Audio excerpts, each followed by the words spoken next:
Good morning and welcome to Gunner Short Tech.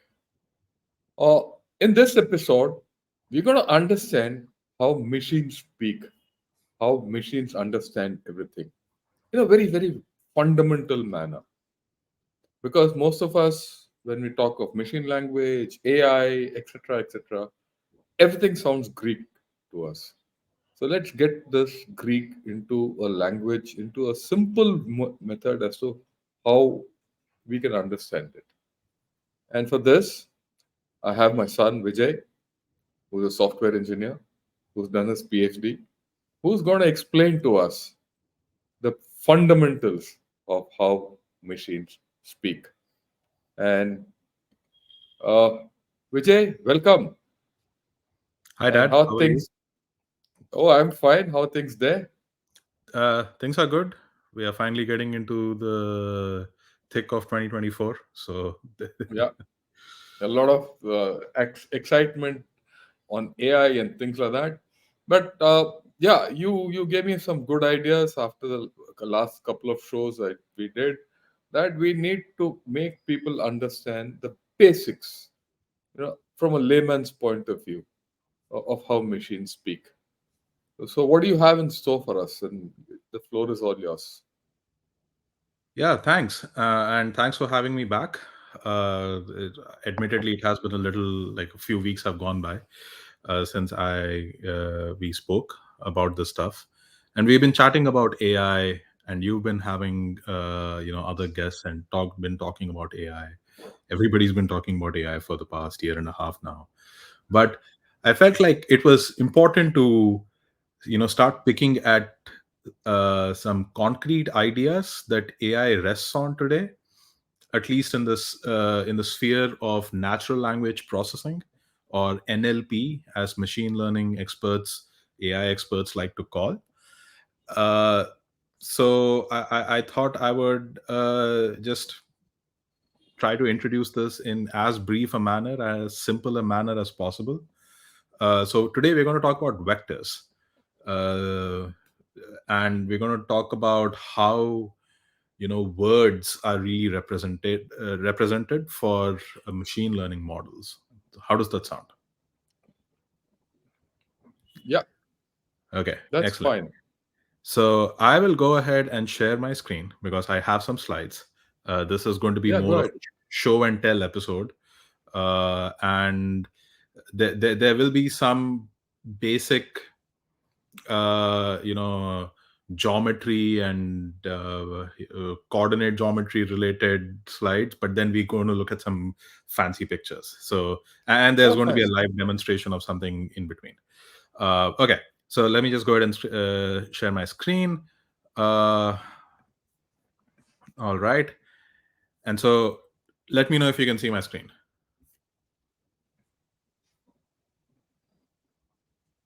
Dad?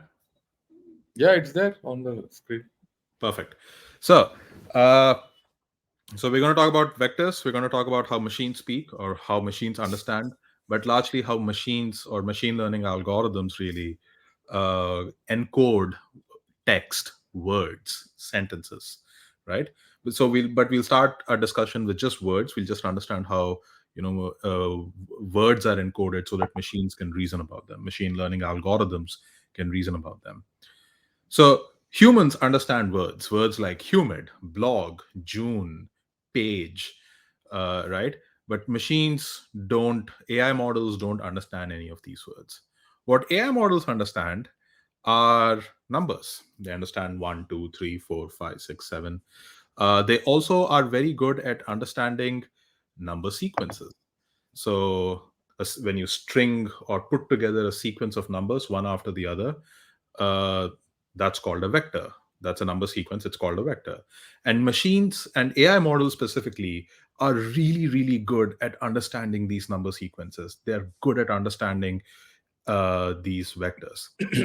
In fact, today a lot of the revolution around AI algorithms and AI hardware and these GPUs that we are building, all of it rests on how good our algorithms and hardware are how good they are at manipulating these vectors, these number sequences.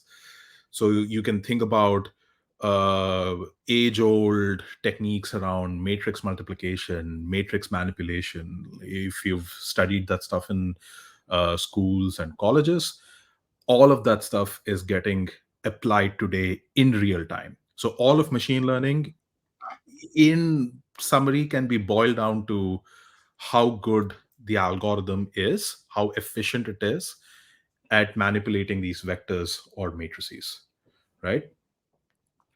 So, but what do we mean by vectors? Like, why are we calling these number sequences vectors, right?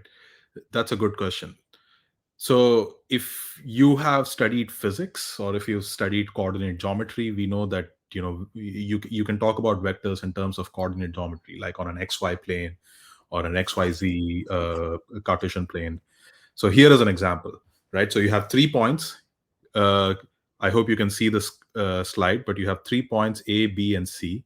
A is at 1, 1, B is at 1, 2, and C is at a little further away, 2.5 and 2. Uh, and these can all, these are nothing but three different vector sequences, like three different number sequences. And so they are typically known in the world of mathematics or physics as vectors. Uh, so we can do interesting things with them. We can measure distance between them. This is a more traditional form of measuring distance. It's called Euclidean distance. We are just trying to see what is the difference between A and B, or B and C and A. And without getting into the mathematics, visually you can see that A and B are closer to each other. B and C are a little further away, but definitely the furthest away are A and C in terms of points. Like, that is the maximum distance you can see between these 3 points. But you can also represent them as vectors. What does that mean? So you can draw arrows going from the origin point, which is 0, 0, to A, B, and C. And interestingly, when you do that, you take a look at these angles that are getting formed. This angle represented by orange here and here in pink, that is the angle that is getting formed by these vectors between you know uh, a the A vector and C vector, and the A vector and B vector. The interesting thing is the angle between A and C is smaller than the angle between A and B, right? The AB angle is actually much wider, and that is another way of representing, or you know encoding distance between points. So another way of thinking about it is, like, if you look at these distances, A and C appear to be further away than B and C are, or A and B are. But interestingly, directionally speaking, A and C are closer to each other. They're generally pointing in the same direction than what B is trying to do, right? So B is going off on a slight tangent than what A and C are pointing at. They're generally looking in the same direction. Does that give you some sense of intuition about how Yeah, distances can work? yes, I understand. See, the relativity between these gets established by a Yeah, matter of the angle between them and the physical distance between them.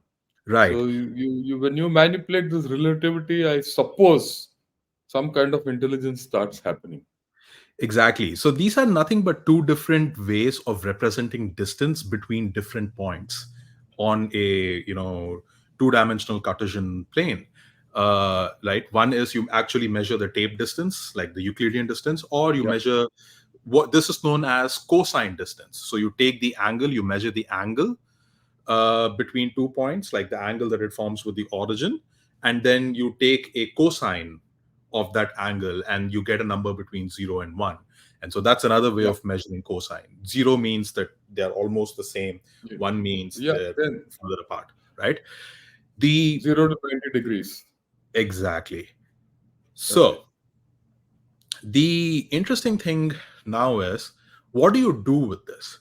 So, like I said, if you go back to these representations of vectors, Vectors in machine learning are not just on a two-dimensional plane. They can be on a multi-dimensional plane. In fact, so you can have two dimensions. You can have x and y.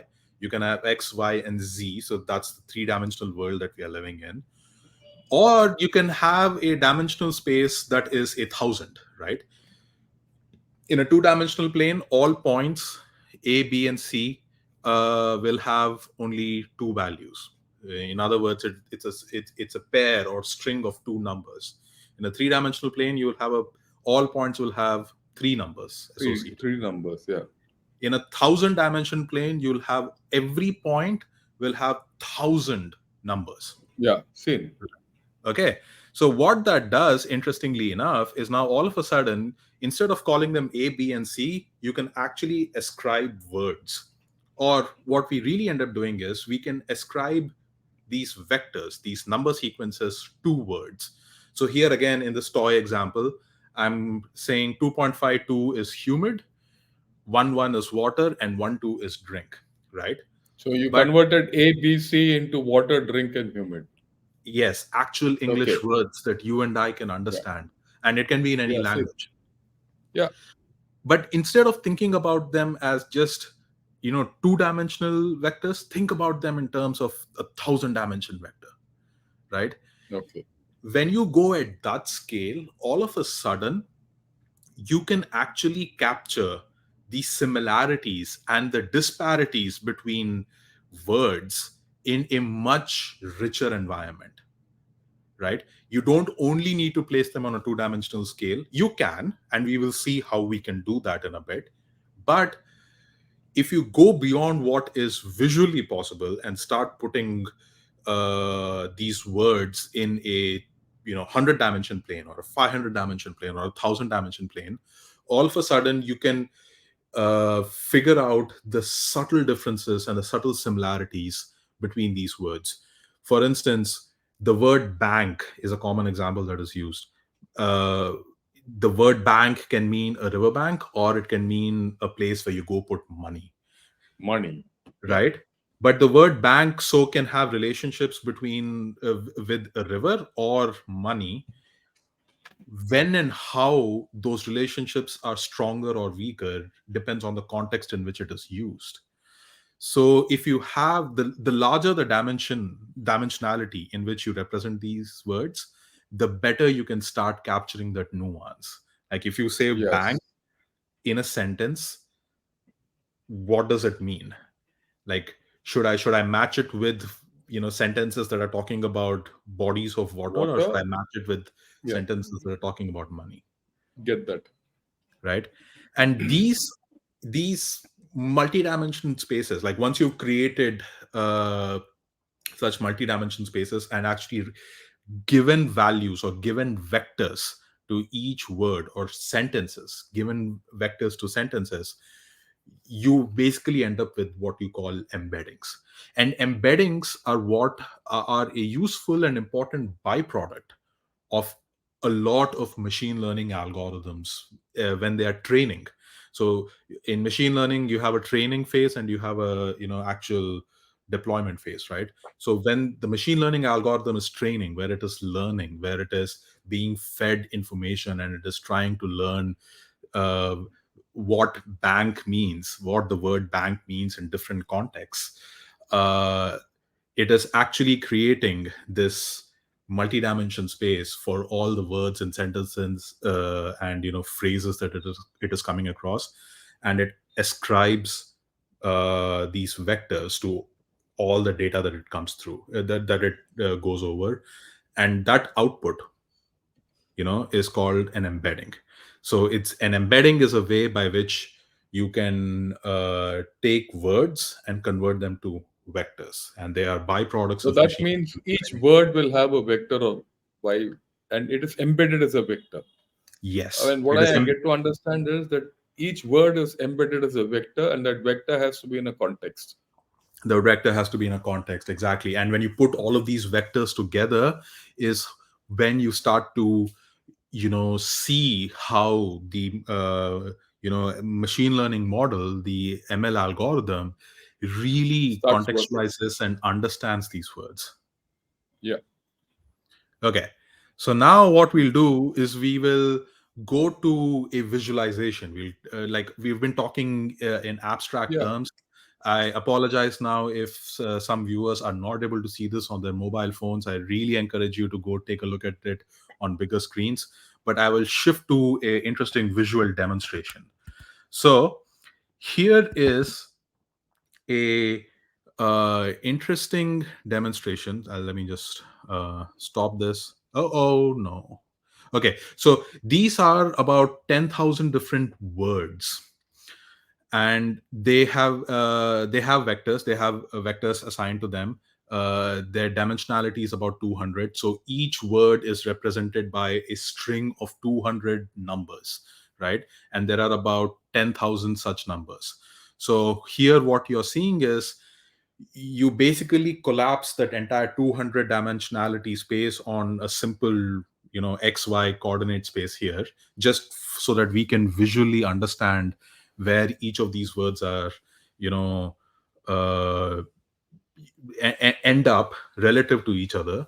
And when you do that and you put words that mean the same thing, or mean they have similar context next to each other, you end up with this ability to pull similar words together and push away words that don't mean the same thing further apart. So you end up with these clusters, right? So you have a deep blue cluster here and a deep blue cluster here. You have strings of clusters going on here, another deep blue cluster here. So we are able to get this representation of 10,000 words that are mapped to a dimension space of 200 dimensions, because we are now able to compare each word numerically, mathematically. We are able to measure what their distance is. So if I Okay. search for the word cricket and I clicked on it, I can see immediately, I can open the word cricket here. So let me just zoom in a little bit. And yeah, there you go. And when I click on cricket, get related words, words that might be related to cricket. So I get things like ball, I think get things like match, scores, played, batting, I get cricketer. I also get somewhat unrelated results. Those lists are also available here. I get things like Chelsea. Chelsea, we know, is a popular footballing a team in the United Kingdom. I get racing. So all manner of things. So So that means the vector of cricket is now linked with the other vectors which pop up. exactly. So let me Okay. just go through a few more examples that I have captured here for you. So this is a representation that we just saw visually. Cricket and cricketer, we have already seen some of these examples. The last time I ran this and I captured, when I opened cricket, it was also giving me things like guitarist or starring. And Okay. so now you get to see, because these words are represented as, numerical vectors, it all comes down to what numbers are actually representing these words. So the machine Yes. doesn't Yes. understand the concept of cricket or cricketer, it just understands the string of numbers. And to the Yeah. machine learning algorithm, it may or may not make sense. It is just trying to do, cosine distance or Euclidean distance, and giving you what it thinks is available in the embedding. Uh, Same. Here is another example that I drew up when I searched for India. The words that came up were Japan, Turkey, China, Australia, Asia, South, province, Hindu. Uh, right, but interestingly, all of them were clustered next to each other. When I zoomed in a little bit, I got other words like Mumbai. I got even Karachi, a city from Pakistan, which is a neighboring country to India. I got Kerala, Bengal, Pradesh. Pradesh is a word that is used in a lot of states: Andhra Pradesh, Uttar Pradesh. I got Afghan, another neighboring country, Afghanistan. I also got Gandhi. So when I zoomed in on Gandhi, I got Nehru, Aurangzeb, Mughal, Delhi, Singh. So you can see how the the machine learning algorithm, after its training, is able to associate India with all of these words just by the virtue of having vectors or numerical strings that are close to one another based on cosine distance or Euclidean distance. Right.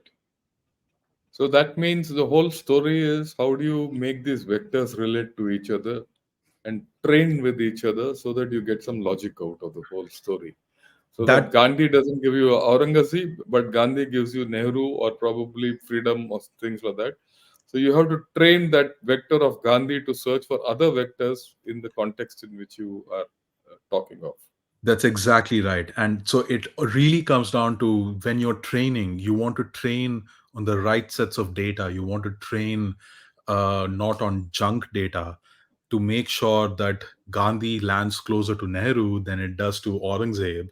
Aurangzeb. Because you and I know what the concepts are, the machine doesn't. The machine will do what it can with the data it has been trained on.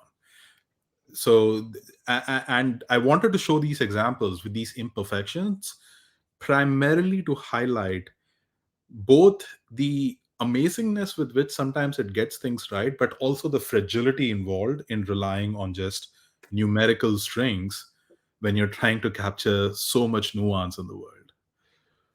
So that means you have to build logic. If you don't build logic, the AI model is useless. Yeah, that's why software engineering as a profession isn't going to go away anytime soon. I can't imagine AI replacing, like, I don't know whether you'll need software engineers, but software by itself, code by itself that is deterministic. By that, what I mean is when you give it an input, it gives out an output based on certain set procedures. That isn't going away, right? Let's take another example.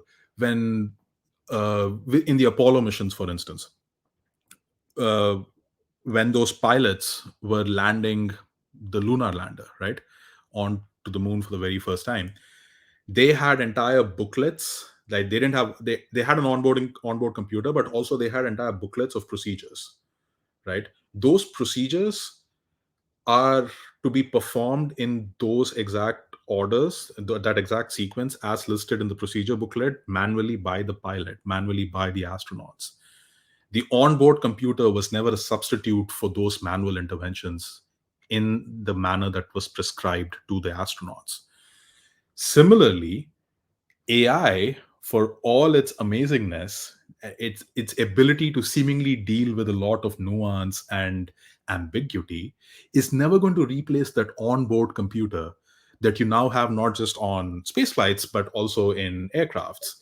You're never going to Everywhere. get rid of that. Yeah, So you need something on which AI has to work, and AI has to be trained like a little dog to do what you want it to do. Otherwise, it'll do all the wrong things.